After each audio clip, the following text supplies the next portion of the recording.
नमस्कार दोस्तों, मैं कुंजन आपका स्वागत करती हूँ संवाद सृजन में।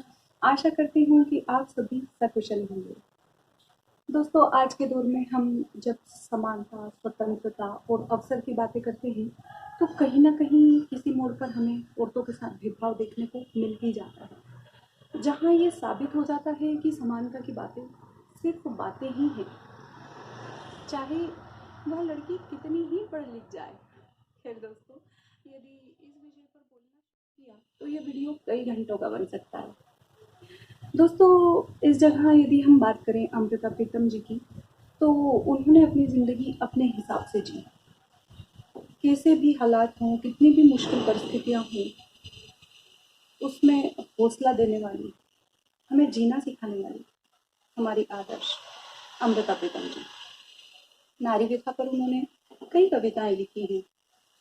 जहाँ बात होती है ना, डरना, दबना, घुटना, अपने मन की बात ना कह पाना, इन्हीं व्यथाओं पर आधारित दोस्तों उनकी एक कविता, वह कहता था, वह सुनती थी। चलिए दोस्तों, इस कविता के साथ अमृता प्रीतम जी के कलम के कमाल को देखते सुनते हैं। वो कहता था, वो सुनती थी।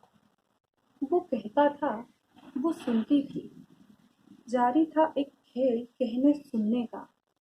जारी था एक खेल कहने सुनने का। खेल में थी दो पर्चियां, एक में लिखा था कहो, एक में लिखा था सुनो।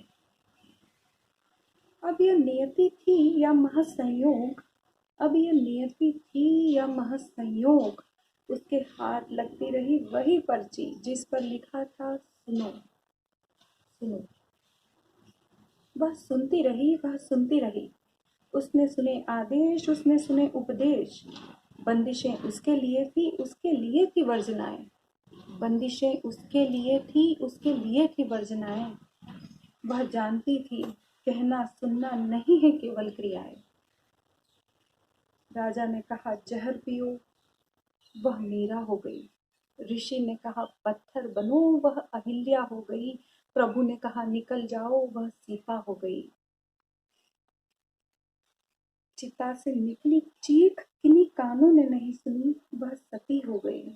घुटती रही उसकी फरियाद, घुटती रही उसकी फरियाद। अटके रहे शब्द सिले रहे होठ, अटके रहे शब्द सिले रहे होठ। रूंधा रहा गला।